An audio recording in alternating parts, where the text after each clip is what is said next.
আচ্ছা বাবা, হ্যাঁ বল। বাবারা কাঁদে না কেন? সব বাড়িতেই মায়েরা কান্নাকাটি করে, বাবাদের কি চোখে জল ফেলতে নেই? ঠিকই বলেছিস রে, বাবাদের কাঁদতে নেই। বাবারা সব ঘরে ঘরে সমাধান করতেই আছে। বাবার কাঁদবার জায়গা কোথায়?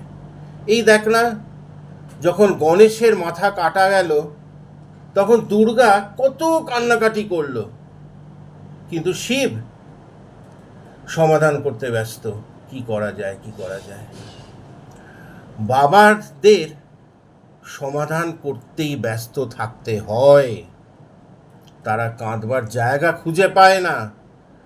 এই দেখ না, যেরকম জঙ্গলে অনেক জন্তু জানোয়ার থাকে, তাদের কিন্তু নিজের নিজের কাঁদবার জায়গা আছে, কিন্তু সিংহ কোথায় কাঁদবে বলতো? সিংহ কোথায় কাঁদবে? তার তো কাঁদার জায়গা নেই।